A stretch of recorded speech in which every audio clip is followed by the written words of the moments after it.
శ్రీ అమలానంద వెంకట స్వామి రెడ్డార్య సద్గురుభ్యో నమో నమః. అస్మద్గురు సమారంభం కృష్ణ సాందీప మధ్యమం ఓంకారపీఠ పర్యంతం వందే గురు పరంపరం. ద్వయాత్మరహిత సిద్ధాంతం పరమ పురుష ప్రబోధక శ్రీ వివేకానంద సుబ్బయార్య సద్గురుభ్యో నమో నమః. ఈరోజు మనము ఏం సబ్జెక్టు విచారించుకుంటున్నామా?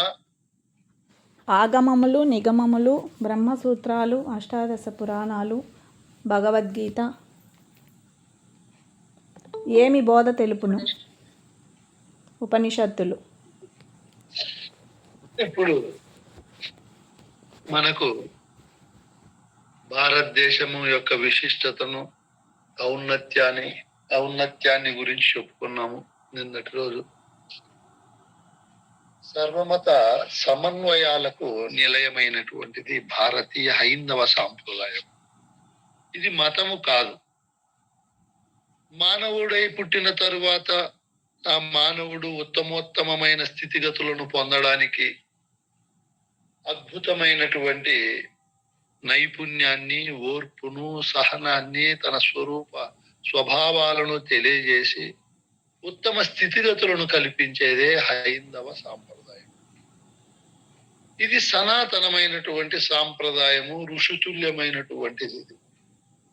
ఇది ఒక మితమైనటువంటి బుద్ధితో ఏర్పడినటువంటి మతము కానే కాదు. సకల మతాలకు సంగమం ఇది. సకల మతాలు హైందవ సాంప్రదాయములో ఉన్నటువంటి బోధకు సమన్వయమైతాయి.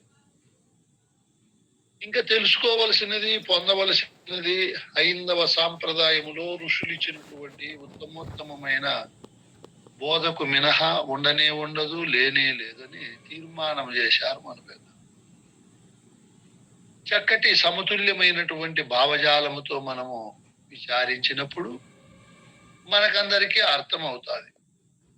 మానవ నాగరికత ప్రారంభము అయ్యే సమయానికే మానవుడు వ్యక్తిగతంగా, కుటుంబపరంగా, సంఘపరంగా ఎలా జీవించాలో, ఎలా అందరితో మమేకమై కలిసిపోవాలో, మానవుడు ఏ విధంగా దేవుణ్ణి భక్తి చేయాలో, ఆ కర్మకాండలు ఎలా చేయాలో, ఎలా దేవుని ఉపాసన చేయాలో, దేవుని దగ్గర ఆ ఉత్తమమైన స్థితిగతులకు వైరాగ్య స్థితిని ఎలా పొంది ఉండాలో మొదలైన విశేషమైనటువంటి భావజాలాన్ని అంతా కూడా మన పెద్దలు మనకు అందించారు.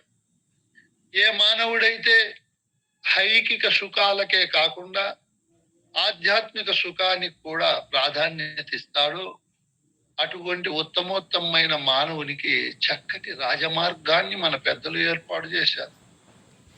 ఏమి ఏర్పాటు చేశారు మన పెద్దలు అని మనం విచారిస్తే, ఐహికముగా వచ్చే సుఖాలు, శరీరం నుంచి, భార్య నుంచి, పిల్లల నుంచి, ధనకనక వస్తు వాహనాదుల నుంచి వచ్చే సుఖాలు స్థిరమైన ఆనందాన్ని, శాశ్వతమైనటువంటి సంతృప్తిని ఇవ్వలేవు.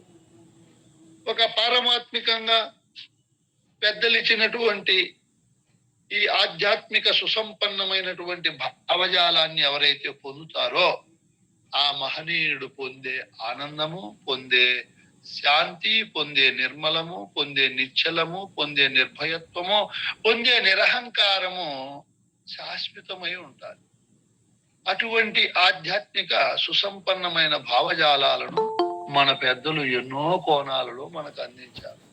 ఆ విధంగా అందించిన పెద్దల యొక్క దివ్యమూర్తిత్వానికి పలుమార్లు కృతజ్ఞతాపూర్వక ద్వాదశ సాష్టాంగ దండ ప్రణామములు చెప్పుకుంటూ, వారిని పదే పదే సంస్మరించుకుంటూ, దయా వాత్సల్య కరుణామృత సాగరముగా భావిస్తూ, అంత దివ్యమూర్తిత్వం కలిగిన పెద్దల యొక్క మూర్తిత్వానికి పలుమార్లు నమస్కరించుకుంటూ, ఎందుకంటే భారతదేశంలో మనం జన్మించడం గొప్ప విశేషమని నేను చెప్పుకున్నాం.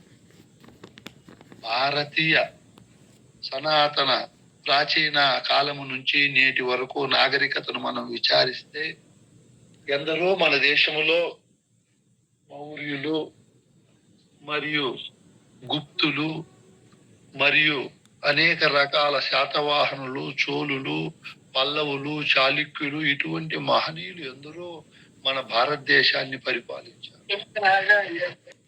ఇటువంటి చక్రవర్తులు ఏ రోజు ఇతర దేశాలపైన దాడి చేయలేదు. ఇతర మతాలను నశింపజేయాలని అనుకోలేదు.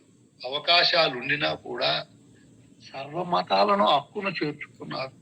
సర్వ మతాల వారిని ప్రేమించారు. వాళ్ళకు కావలసిన కనీస సౌకర్య అవసరాలను అందించారు.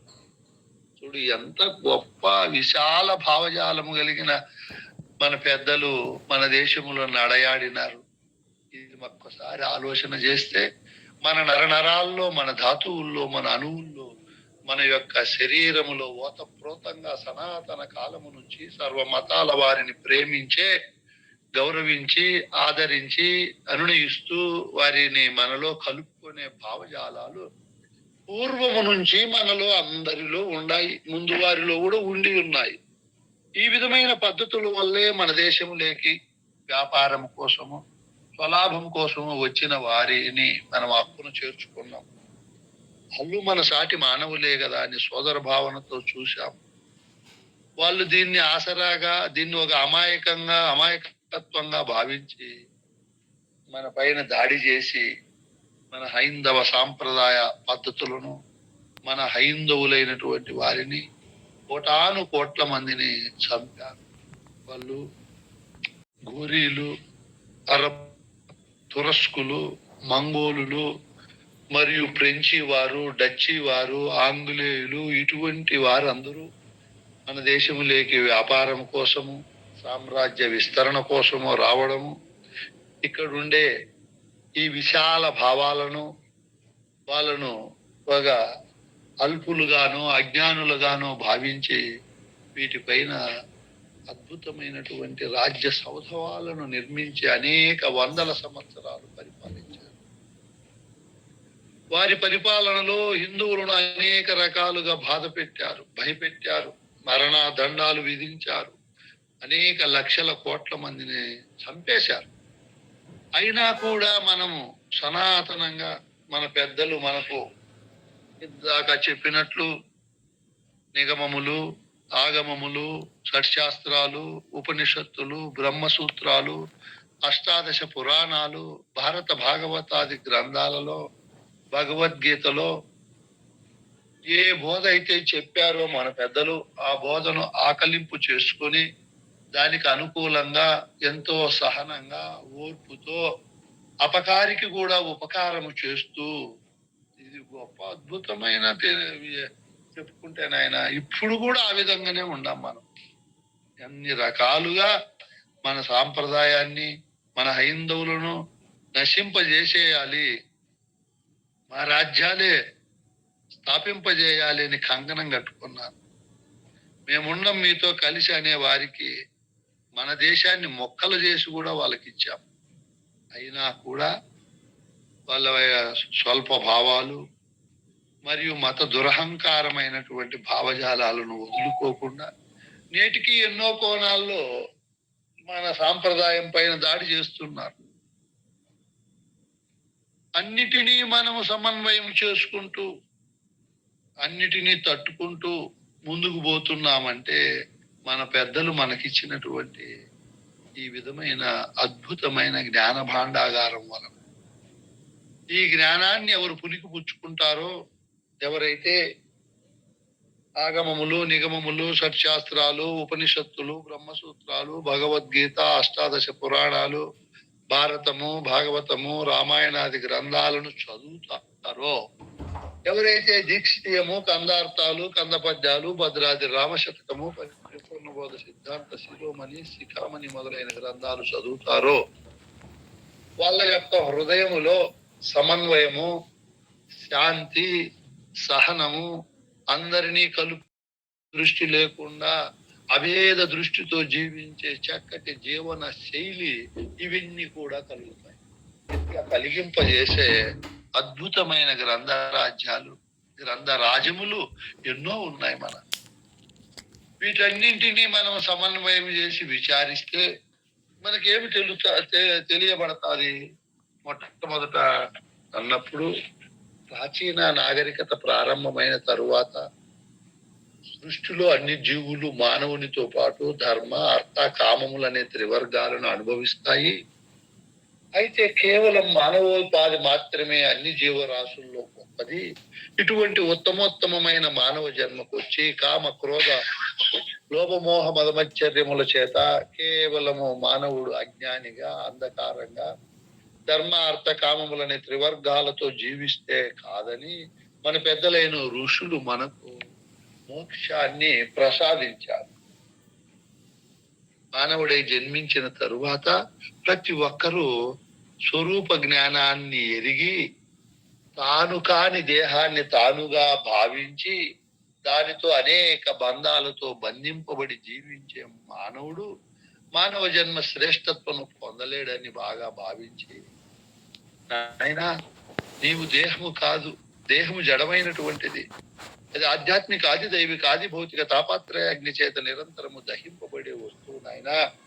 అటువంటి దహించే జడమైనటువంటి ఆ యంత్రాన్ని నడిపే యాంత్రికుడవు నీవు, నీవే పరమాత్మవు, నీవే ఆత్మస్వరూపుడవు అని చెప్పి అధిష్టాన చేతన బ్రహ్మస్వరూపాన్ని కలిగించే సమస్త బంధాల నుంచి మోక్షాన్ని కలిగించేది మన హైందవ ధర్మం. ఇటువంటి ధర్మము, ఇటువంటి సాంప్రదాయము, ఇటువంటి బోధ ప్రపంచములో ఎక్కడా లేదు. ఈ విధమైన బోధను పొంది ఈ విధమైన బోధను అంది పొందిన ప్రపంచ ప్రదేశాల్లో మనం నడుస్తున్నామంటే మన భాగ్యమే భాగ్యముగా భావిస్తూ ఏం చెప్పారు మన పెద్దలు అన్నప్పుడు, మానవుడు పశుపక్షాదుల వలె జీవించకుండా సమస్త ధర్మాలను తెలుసుకొని ధర్మబద్ధమైన న్యాయబద్ధమైన ప్రేమ స్వరూపముతో జీవనాన్ని కలిగి జీవించాలనే సువిశాల భావజాలాలను పొందింపజేసేకి ఇన్ని ఉత్తమోత్తమైన గ్రంథాలు మనకిచ్చారు. ఈ గ్రంథాలను ప్రారంభములో అపౌరుషేయాలు అంటారు. పురుషుడైనటువంటి వ్యక్తి చేత నిర్మింపబడిన గ్రంథాలు కావునైనా ఇవి పురుషత్వాన్ని భ్రష్టత్వము చేసుకొని సర్వమానవ సౌఖ్యాన్ని, సర్వమానవ శ్రేయస్సును, సర్వమానవ ఐహిక ఆముష్కిక పురోగమనాభివృద్ధులను కోరినటువంటి మహనీయులచే నిర్మింపబడిన గ్రంథాలు ఇవి. సామాన్యమైన గ్రంథాలు కాదు, అసామాన్యమైనవి, అపౌరుషేయాలు. పురుషుడు ఈ సృష్టిలో దేహం అనే పురాన్ని ఒక పట్టణంగా చేసుకొని పరిపాలిస్తున్నాడు. ఈ పురుషునికి సర్వలక్షణ విలక్షణమైనటువంటి మహనీయుల చేత నిర్మింపబడిన గ్రంథాలు. ఆ గ్రంథరాజములు ప్రపంచ నాగరికత ప్రారంభమైన తరువాత మానవుడు అవి సంస్కృతంలో ఉన్నాయి. సంస్కృతం వచ్చిన వాళ్ళు దేశమంతా అయినా 1000-2000 మంది ఉండరు, ఒక జిల్లాకి 2-3 ఉంటారు. ఆ సంస్కృతంలో వ్యాసుడు, సత్యవతి పరాశరుని యొక్క కుమారుడు ఆ మహనీయుడు వ్యాసుడు. ఆయన అనేక రకాలుగా మానవులకు సులభంగా అర్థం చేసుకొని తరించేకి విభజన చేసి ఎన్నో భాష్య గ్రంథాలను మనకు అందించాడు. సృష్టిలో గొప్ప వ్యక్తి, గొప్ప సమన్వయకర్త, గొప్ప తత్వవేత్త మహనీయుడు. ఆ మహనీయుని చేత ఈ విధంగా మానవోపాధికి వచ్చిన తరువాత నేటి వలె విద్య, నేటి వలె నాగరికత ఆ రోజుల్లో లేదు కాబట్టి మానవుడు ఏ విధంగా జీవించాలో అద్భుతమైనటువంటి గ్రంథాలను మనకు అందించాడు మహనీయుడు. ఆయనే ప్రపంచములో తొలి గురువు, ఆది గురువు. మనమందరము ఒకే భావనతో ఒకే విధమైన వేదాంతాన్ని తెలుసుకొని సమన్వయముతో, సహనముతో, సహకారముతో జీవించి మత కుల జాతి వర్గ భాష భేదాలు లేకుండా ఎవరైనా సరే ఈ విద్యను తెలుసుకొని తరించేకి రాజా మార్గం వేశాడు. ఆ పండితులు ఆ విద్యను తెలుసుకున్నారు, సంతోషపడ్డారు. కొంతమంది విశాల దృక్పథము కలిగి మానవ శ్రేయస్సు కోరే మహనీయులు ఈ విధమైన పండిత భాషలో ఉంటే పామరులు ఎక్కువ మంది ఉన్నారు కదా, వారందరూ ఎలా ముక్తి పొందుతారని విశాల దృక్పథముతో వాడుక భాషలో గ్రంథాలు రచించారు. అందులో శివరామ దీక్షితులు మొదటి వారు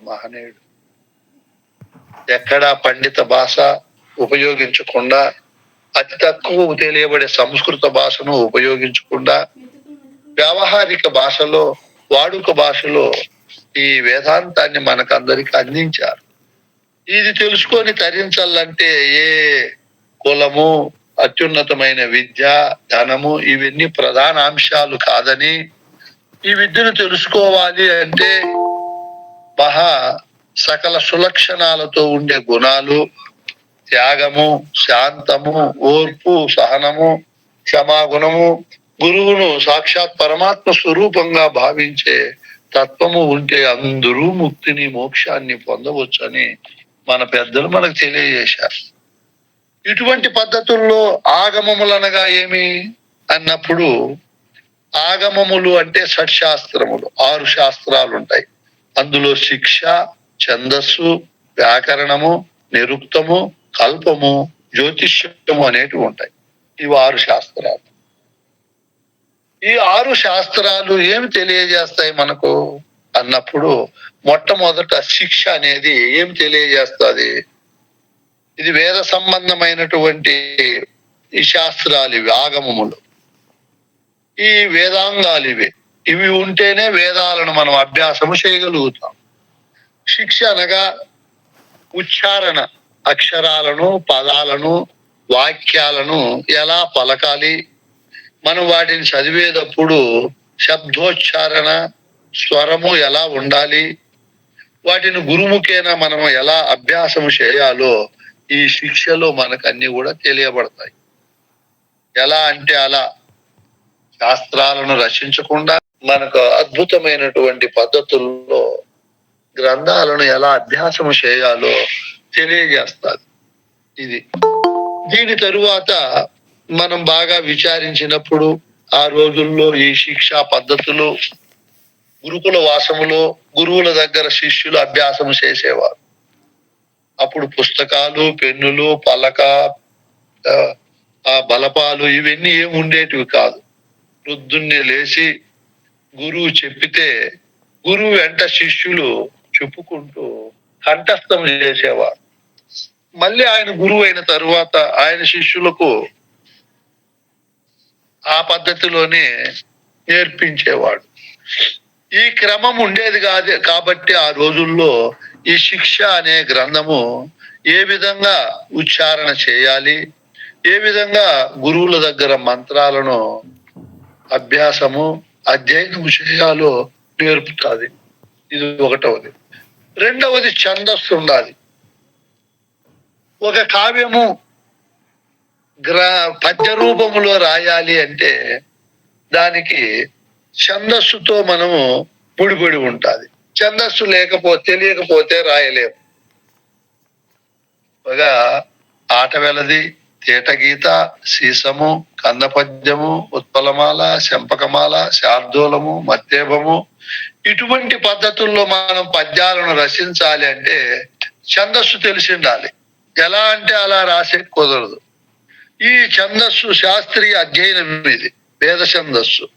కృష్ణ యజుర్వేదము, అధర్వణ వేదములు కొన్ని భాగాలు తప్ప అన్ని కూడా తక్కిన ఉపనిషత్తులు కావచ్చు, భగవద్గీత కావచ్చు, భాగవతము కావచ్చు, ఇవన్నీ వేదాలు కానీ ఛందోబద్ధంగా రచింపబడి ఉన్నాయి.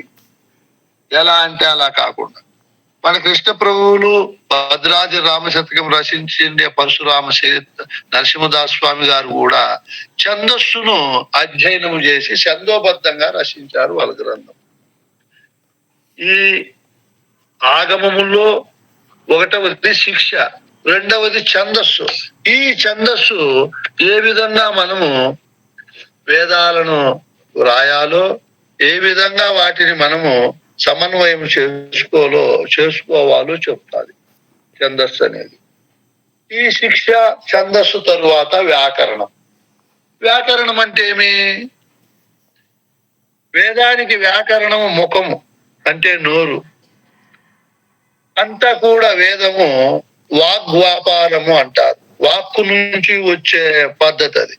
నోటి ద్వారానే జరుగుతుంది. నోటి ద్వారా మనం చెప్పే బోధ ఎలా అంటే అలా ఉండకుండా దానికి యతి, రాస, భావము, ఘనము, యుక్తి, శబ్దము ఇవన్నీ కూడా సమన్వయం చేసి ఈ వ్యాకరణంలో ఉంటాయి. దీంట్లో ఇంద్రగణములంటే ఏమి, సూర్యగణములంటే ఏమి, ఒక పద్యానికి ఎన్ని ఇంద్రగణాలు ఉండాలి, ఎన్ని సూర్యగణాలు ఉండాలి, ఎతి ప్రాసలు ఎలా ఉండాలో ఇవన్నీ కూడా ఇది తెలియజేస్తారు. ఏది నాయనా? వ్యాకరణం. వ్యాకరణం. ఈ వ్యాకరణ గ్రంథాలను పాణిని, స్వామి వ్యాకరణ శంకరవాది ఇటువంటి మహనీయులు కూడా వ్యాకరణాంశాలను పాణిని ఇటువంటి మహనీయులు రచించి పెట్టారు మనకు. శిక్ష, ఛందస్సు, వ్యాకరణం తరువాత నిరుక్తము. నిరుక్తం అనగా ఒక విధంగా దీనికి నిఘంటు అని చెప్పవచ్చు. అంటే ఒక పదాన్ని మనం వాడేటప్పుడు వాటికి పర్యాయ పదాలు ఎన్ని ఉంటాయి, ఎన్ని రకాలుగా అర్థాలు వస్తాయి, ఏ అర్థం వచ్చేటప్పుడు ఆ పదాన్ని ఏ విధంగా మనము ఈ గ్రంథాలలో రాయాలో ఈ నిరుక్తం అనేది చెప్తాది. నిరుక్తం అనేది ఆ గ్రాంధికమైనటువంటి గ్రంథజాలాల్లో ఉన్నటువంటి పదాలకు భావాలు ఎలా ఏ ఏ సందర్భంలో మనము ఆ సందర్భానుసారంగా వాటిని ఎలా ఉపయోగించాలో తెలియజేస్తుంది ఇది నిరుక్తం. పూర్వకాలములో యాస్కుడి నిరుక్తము ప్రసిద్ధము. యాస్కుడు అంటే చాలా గొప్ప నిరుక్తకారుడు. ఆయన కంటే ముందే చాలా మంది నిరుక్తకారులు ఈ వ్యాఖ్యానానికి ఎన్నో గ్రంథాలు ఆదర్శంగా రచించి పెట్టారు. ఇప్పుడు మన హైందవ సాంప్రదాయము ఎంత గొప్పగా ఉందో, ఎలా అంటే అలా కాకుండా ఒక క్రమముగా, ఒక పద్ధతిగా, ఒక ఆ పరంపర న్యాయంగా పోవడానికి ఈ విధంగా ఈ ఆగమములు అనేటివి ఉపయోగపడతాయి మనకు. దాని తరువాత కల్పసూత్రములు. కల్పసూత్రములు అనగా బ్రాహ్మణాల మీద ఆధారపడి ఉంటాయి. 3 వేదాలు, బ్రాహ్మణాలు, వాటి శాఖలు ఎలా అధ్యయనం చేయాలో, వాటి ఎలా అర్థం చేసుకోవాలో ఈ కల్పసూత్రాలు అనేది మనకు తెలియజేస్తాయి. ఆ తరువాత జ్యోతిష్యం, ఇది 6వది. యజ్ఞ కాలాన్ని నిర్ణయించడానికి ఇది అవసరం. జ్యోతిష్యం ఏ సమయంలో మంచి ముహూర్త కాలం ఉంటుంది, ఏ సమయంలో ఏం పనులు చేయాలి, అలా చేయకపోతే ఏమి నష్ట కష్టాలు వస్తాయో ఈ జ్యోతిష్యం మనకు తెలియజేస్తుంది. ఈ జ్యోతిష్యము నక్షత్రాల సహాయముతో కాల నిర్ణయము, గ్రహాల అనుకూల పద్ధతులు, ప్రతికూల పద్ధతులు నిర్ణయింపబడ్డాయి. జ్యోతిష్యమే సూర్యుడు తన చుట్టూ తాను ఎలా తిరుగుతున్నాడు, సూర్యుడి చుట్టూ భూమి ఎలా తిరుగుతున్నది, భూమి చుట్టూ చంద్రుడు ఎలా తిరుగుతున్నాడు మొదలైనవన్నీ కూడా ఈ జ్యోతిష్య శాస్త్రములో ఇవన్నీ కూడా మనకు తెలియజేస్తారు. బహుముఖాలతో జ్యోతిష్యం ఉంటుంది. భవిష్యత్తును గురించి చెప్పేది, ప్రయోగాలు, పద్ధతులు మొదలైనవన్నీ కూడా శాస్త్రాలు ఉన్నాయి. ఈ ఆగమ శాస్త్రాలు ఏం తెలియజేస్తున్నాయి పర్యవసానంగా? ఇదిగో శిక్ష ఈ విధమైన పద్ధతి, ఛందస్సు, వ్యాకరణము, నిరుక్తము, కల్పము, జ్యోతిష్యం అనేటివి ఇంతవరకు పరిమితంగా బోధిస్తాయి. ఇవి మన స్వరూపం ఏమి, మన స్వరూపానికి సర్వలక్షణ విలక్షణమైన పరిపూర్ణ స్వరూపం ఎలా ఉంది, అందులో మనకు సద్యోజాత ముక్తిని ప్రసాదించే అంశాలు ఇందులో ఉండవు, ఆగమ శాస్త్రాల్లో ఉండవు.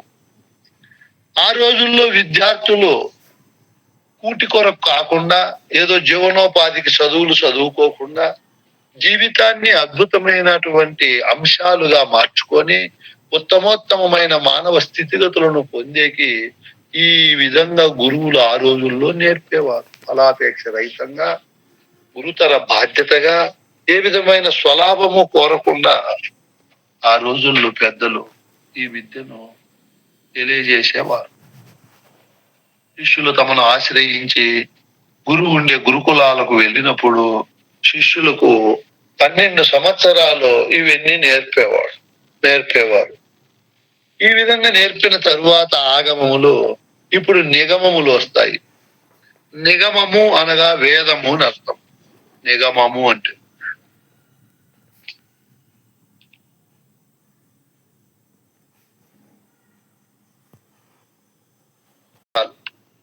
అంత గొప్ప శక్తి, అంత గొప్ప సారవంతము ఇందులో ఉంది వేదాలలో. మొదటి వేదమైనటువంటి ఋగ్వేదము ఏమి చేస్తాది? రుక్ అనగా మంత్రములు అని అర్థం. మంత్రములు ఎలా స్తుతించాలి, ఆ మంత్రాలను ఎలా పఠించాలి అని చెబుతూ పూర్వకాలము మన పెద్దలైన మహనీయులు దేవతలుగా ఎవరిని పెట్టుకున్నారు? వ్యక్తులను పెట్టుకోలేదు. ప్రత్యక్షంగా మనకు సహాయపడే అగ్నిదేవుడు, ఇంద్రుడు మరియు వాయుదేవుడు ఇటువంటి వారిని పూజించారు మన పెద్దలు, వ్యక్తులను కాకుండా. ఇప్పుడంతా వ్యక్తిత్వం అయిపోయింది.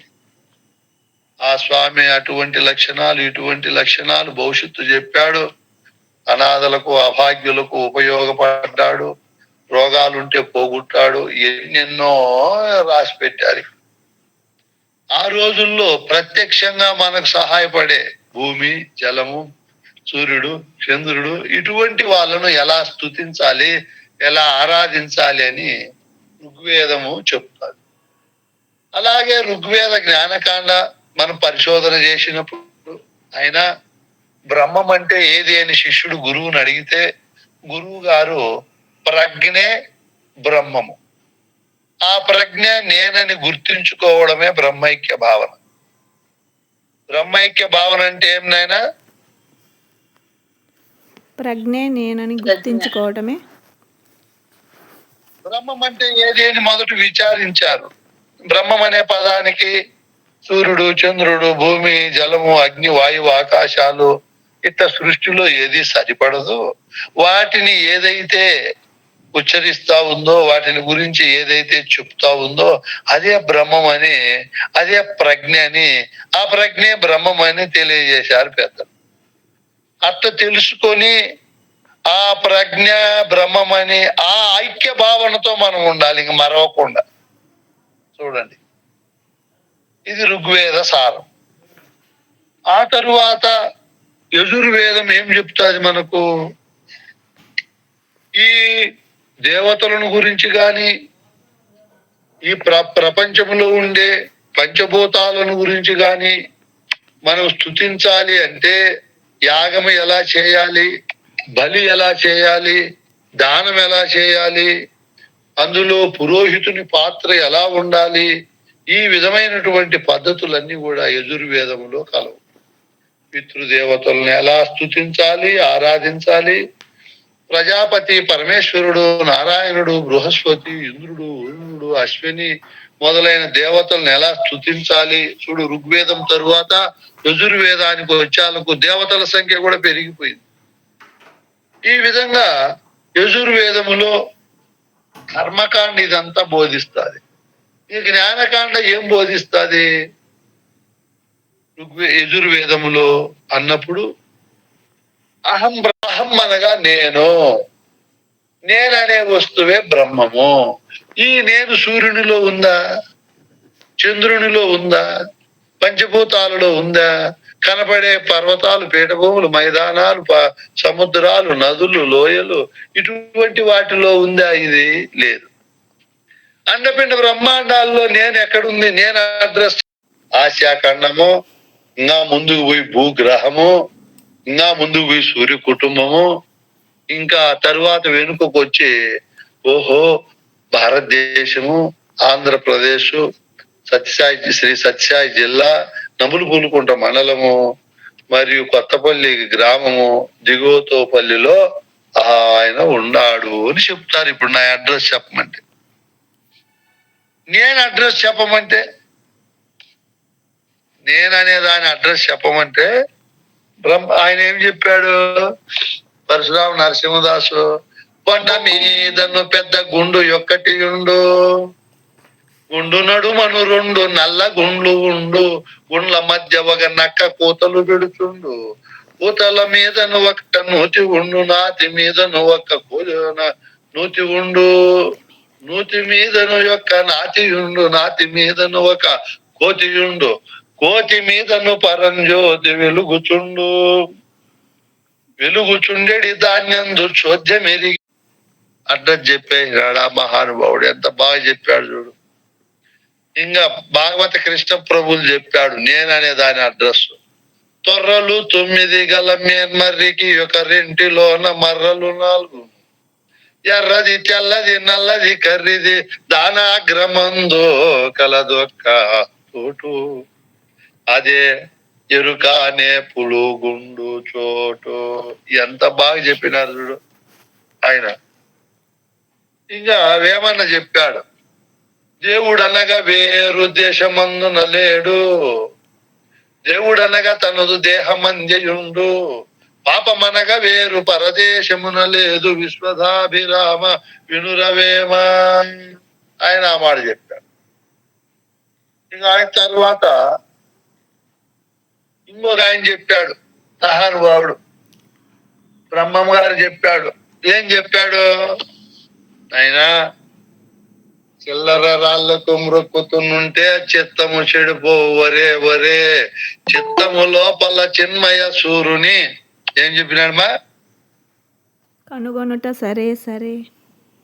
చిన్మయ జ్యోతిని చూచుతున్నుంట సరే సరే. అది చెప్పమ్మా, బాగా చెప్తావు లీలావతం. ఎక్కడ చిన్మయ స్వరూపం. చిన్మయ స్వరూపం అంటే జ్ఞాన స్వరూపం. చిత్తములోనే ఉంది నాయన పరమాత్మ స్వరూపం అని ఈయన చెప్పాడు. చూడు ఎంత బాగా చెప్పారు మన పెద్దల అడ్రస్. మనం ఎక్కడో ఉన్నాడు ఈ నేననే దేవుడని ఎతికి ఎతికి ఎంత బాధపడుతున్నామో. నేను ఇవి విన్నప్పుడు ఎంత ఆనందపడ్డానో. మహనీయులు ఎంత గొప్పవారు, రూపాయి ఖర్చు లేకుండా కొట్టే పనిలే తిట్టే పనిలే. ఏమని చెప్పారు మహనీయులు? ఇంకా ఋగ్వేదం లేకపోయినప్పుడు ఆయన ఏం చెప్తున్నాడు? ఎవరు? వ్యాసుడు. యజుర్వేదం లేకపోయినప్పుడు ఏం చెప్తున్నాడు?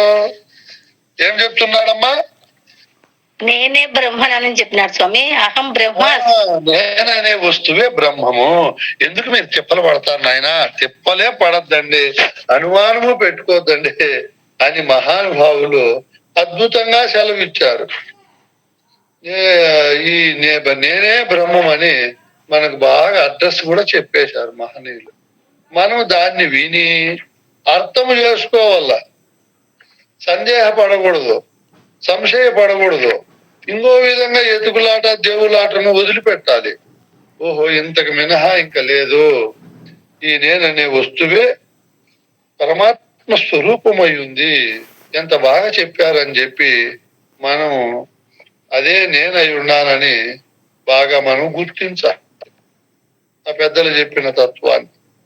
ఏం చెప్పాడు పండితారాధ్యులు? నేర నివాసులము, సుధావార్జులు ఓహిని జ్వాలల వలె జ్యోతి రూపము, మహాకాశమందు బ్రహ్మాండ కోశమునందు బుద్భుతమునందు భూతముతో ఎనసి ఉన్నాను, ఉదక మధ్యమునందు ఎనశశి ఓహిని మండలములతో గూడి కర్ణిక యందు నారాయణాఖ్య నిగ్రహుండనై నటించుచు హిరణ్మయుండనై ఉండుదును, ఇది పరమ గుహ్యము, ఇదే యథార్థము అని చెప్పాడు ఆయన. ఇప్పుడు ఏమి మాట చెప్పాడు ఆయన. అడ్రస్ ఎంత బాగా చెప్పాడు. ఇంకా ఏమి చెప్పాడు? పరిపూర్ణమందు లేని ఎరుక దానికదే కలవలే తోచును. ఈ ఎరుక ఎక్కడ ఉన్నట్టు తోచునంటే అంతరనాల ముఖాంతర మధ్య త్రైలోక్య దర్పణ కల్పిత దృగాకాశమైనదే ఎరుక. దహరాకాశ సూక్ష్మ రంధ్రాంతర్గత చిన్మయ కుహ్ర విరాజమానమై సర్వ ప్రకాశమానమై బహిరంతర ప్రకాశమై నిజానంద స్వరూపమైనదే ఎరుక. అదే మాయ. అఖండ మండల మండిత హృదయ పుండరీక సౌద మధ్యస్థ కీటకం. అది సామాన్యమైనది కాదు నాయన. దానితో సమానమైనది రెండవది భూమండల అండపిండ బ్రహ్మాండముల యందు ఎక్కడా లేదు. సర్వభ్రమకారిణి ఇదే బ్రహ్మతత్వము. ఉన్మీలనము నిమిలమై చేత శిక్షు ప్రగ్రహ పరమాణు సూక్ష్మ సుహిత జనిత ప్రకాశమానమై కను దర్పణ మందున సర్వము తెలియజేస్తూ ఉండును. ఇంతకు మినహా పరమాత్మ స్వరూపము లేదు నాయన. శివార్ణమందు శిష్ణ రూపమై అష్ట సనువుల చేత పరివేష్టితమై సృష్టికి ఉద్భూత కారణమై కర్తృత్వ దుహంకార మూలమైనదే ఎరుక. సర్వభ్రాంతులకు మూలమైనది. హృదయ కర్ణిక మధ్యస్థ చిద్బిందు దర్పణమందు చిదాకాశ చక్షురాది గోచరమై నగట పట మధ్యాదుల యొక్క నీల పీత తామ్ర ఖర్జుర శ్వేత కపిల వర్ణములను సర్వము గ్రహించి సాక్షి అయి ఉన్నది. శబ్ద స్పర్శ రూప రస గంధములను గ్రహించుచున్నది. ఎరుక ఎందున అణుత్వ గుణత్వ లఘుత్వ గురుత్వ కర్మ ధర్మములను నామ రూపాది వికారములను కలవు. చింతల చేత వింతల చేత చింతలకు వింతలకు కన్న తల్లి సర్వ విద్యలకు మూలమై శ్రీనిధి అయి ఉన్నది. ఇది సామాన్యమైన తెర కాదు, శాస్త్రముల చేత ఛేదన కాదు, పర్వతముల కంటే బలమైనది. ఇదే బ్రహ్మ, ఇదే సకల భ్రమలను కల్పించును. ఇదే అన్ని మంత్రాలను మంత్రాది దేవతలను సకల మతములను సకల భాషలను సకల శాస్త్రములను ఇదే చేశను. ఆహా, దీన్ని రూపాన్ని తెలుసుకొని దీన్ని రూపు మాపాలి అంటే తాండవ దహనమును నిలబెట్టిన అర్జునుని చేత కూడా కాదు. కార్చించును కబలించిన కృష్ణస్వామి కూడా దీనికి అతను ఎరిగి దీన్ని వదిలి ఉండలేడు. నాయనా, చంద్రుడు సముద్రమును పొంగింపజేసును కానీ తన స్వరూపాన్ని ఎరగలేడు. ఆ సముద్రాన్ని మృంగిన అగస్తుని చేత కూడా సాధ్యము కాదు. విషమును కాలకోట విషమును మింగిన శివునికి కూడా సాధ్యము కాదు. నాయన, ఈ ఎరుక కథను తెలుసుకొని ఎరుకను ఛేదించి ఎరుక లేని స్థితిని పొందాలంటే ఒక్క అచల గురు సాంప్రదాయములో ఆ గురు శిష్యులకే సాధ్యము అని మన పెద్దలు వ్యాఖ్యానించారు. దీన్నంతా మనం విచారణ చేసి సంస్కృత పదాలకు తెలుగులో విచారణ చేయాలంటే చాలా కాలం పడుతుంది. ఆ పండితారాధ్యులు పండిత భాషలో గ్రాంధిక భాషలో నిష్ణాతులు ఆ మహనీయుడు ఈ విధంగా ఎరుక అడ్రస్ను చెప్పాడు. ఏ అడ్రస్ను? నేననేది నీవే పరమాత్మ స్వరూపుడు అయి ఉన్నావు. నీవే అన్ని మతాలు చేశావు, నీవే అన్ని శాస్త్రాలు చేశావు, ఆచారాలు కర్మలు అన్ని నీ యందునే ఉన్నాయి.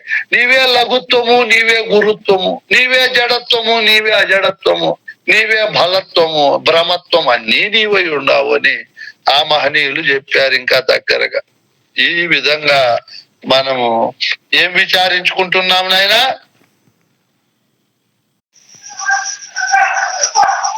దేవతారాధన, పంచభూతారాధన, యజ్ఞ ధ్యాన ధర్మ.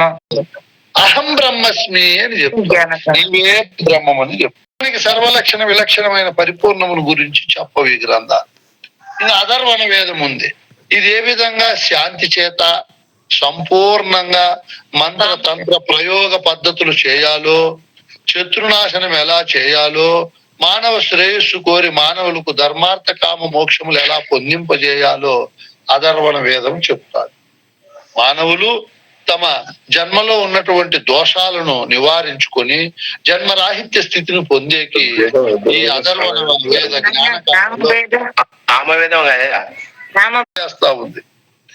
ఏ పద్ధతులు? సామవేదము ఈ అగ్నిని, ఇంద్రుడు, పరమేశ్వరుడు మొదలైన దేవతలను గాన రూపములో ఎలా స్తుతించాలో ఇది తెలియజేస్తుంది. ఇది కర్మకాండ. ఉపాసనా కాండలో ఆ దేవుని ఎలా భక్తితో ఉపాసించాలో తెలియజేస్తుంది సామవేదం. సామవేదం అంతా సంగీతానికి సంబంధించినది. జ్ఞానకాండ లేకపోయినప్పుడు ఇక్కడ తత్వమసి మహావాక్యం చెప్తాడు గురువు. ఇది ఉపదేశ వాక్యం. తత్ అంటే అది, త్వం అంటే నీవు, అసి అంటే అయి ఉండవు, అది నీవు అయి ఉండవు. అది అంటే ఏది? అది అంటే సూర్యుడా, చంద్రుడా, పంచభూతాల? అది అంటే ఏది? ఇవన్నీ కాదు. ఈ సృష్టికి పూర్వము, సృష్టి ఉన్నప్పుడు, సృష్టి పోయినప్పుడు, అంటే జాగ్రత్త స్వప్న సుషుప్తులనే అవస్థలు దేనిపైన అయితే వచ్చిపోతున్నాయో ఆ పరమాత్మనే అది అంటుంది వేదం. మరి ఎరుగుతా ఉండే నేనెవరు అన్నాడు శిష్యుడు. అదే పోరా నువ్వు అన్నాడు. దానికి నీకు భేదం లేదు, ఆ బ్రహ్మమే నీవై ఉండావు అని చెప్పాడు. ఇది సామవేదంలో చెప్తాది. ఇంకా అధర్వణ వేదం ఏం తెలియజేస్తుంది మనకు అన్నప్పుడు మానవుడు శాంతిగా ఎలా జీవించాలో, ఏ విధంగా ధర్మార్థ కామ మోక్షాలను పొందాలో ఈ అధర్వణ వేదం మనకు తెలియజేస్తుంది. ఈ విధంగా ఈ అధర్వణ వేదము మనకు జ్ఞానకాండలో అయమాత్మ బ్రహ్మం అని చెప్తారు. ఇది సాక్షాత్కార వాక్యం. అయమాత్మ బ్రహ్మం అనేది సాక్షాత్కరింపబడతాది. అయం ఆత్మ. అయం అంటే శరీరం. ఈ శరీరానికి ఏది ఆత్మగా ఉంది? ప్రాణమా, మనస్సా, ఇంద్రియాల, బుద్ధ, ఈ నేననే ఎరుకన ఏది ఉంది నాయన ఆత్మగా? నేననే ఎరుకనైనా. నేననే ఎరుకే ఆత్మ. ఆత్మనగానేమి? ఏమో స్వామి, ఏమైతే అదే ఉంటుంది. ఆత్మనగా అన్నిటికీ ఆధారంగా, అన్నిటికంటే గొప్ప స్థానంలో ఉండేది ఆత్మ అంటే. ఏమైనా ఆత్మ అంటే అన్నిటికంటే గొప్ప స్థానం. Very good. ఇంకా అన్నిటికీ గొప్ప స్థానంలో ఉండేది ఎరిగే వస్తువు స్వామి. ఎరిగే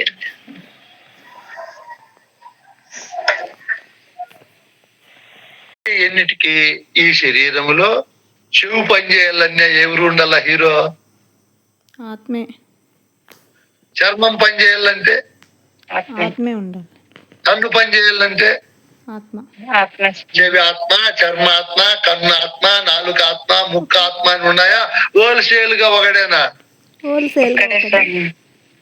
హోల్సేల్ గా ఒక్కడే ఈ హీరో. అక్కడ పోతాడు, ఇక్కడ పోతాడు, నేత్రాలే పోతాడు, నాలుగు పైకి పోతాడు, కూడా పోతాడు. చూడు ఎన్ని పనులు చేస్తాడు ఈ మహనీయుడు. ఈ ఎరుకే స్వామి రీసౌండ్ నోటితో పలుకుతాది, చేతులతో ఏదన్నా పట్టుకోవాలని పట్టుకుంటాది, కాళ్ళతో ఫలాని చోటికి పోవాలని పోతాది. అన్ని మా ఇంద్రియాలతో పని చేయించి సుఖ సంతోషాలను ఎవరు అనుభవిస్తారు? ఆత్మ. ఎన్ని చెప్పినా శిష్యునికి అర్థం కాకుండా పోయింది. అప్పుడు ఆ ఊర్లో హార్ట్ స్ట్రోక్ వచ్చి రంగారెడ్డి అని ఆయన ఒక ఆయన చనిపోయినాడు.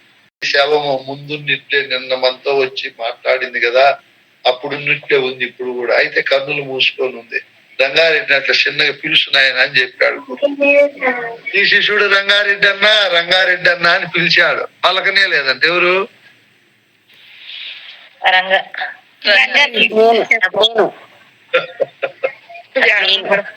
ముందు ఎలా ఉందో దేహం అలానే ఉంది. ఆ దేహాన్ని వదిలిపెట్టి ఎవరు బయటకు వెళ్ళిపోయినారు నాయన? వెళ్ళిపోయింది అది. అది ఉంటే ఈ దేహానికి అంతా ఆధారం. ఒక్కసారి పిలుస్తానే పలుకుతాడు. కూర్చోండి అన్నా, నీళ్లు తాగుతారా, గురువు వచ్చాడు భోంచేస్తారా అని ఎన్ని మర్యాదలు చేస్తాడో మహనీయుడు. ఆ ఆత్మ అనేది దేహాన్ని వదిలి లేచిపోయాడు. చనిపోయాడు అంటే లేచిపోయాడు. ఎక్కడికి లేచిపోయాడు ఆ మహనీయుడు రంగారెడ్డి?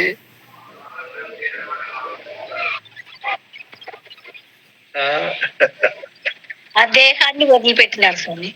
అదే ఎక్కడికి పోయినాడు వదిలిపెట్టి? మరి అక్కడే ఉంది నాన్న, మరి అక్కడికి వెళ్ళడం లేదు.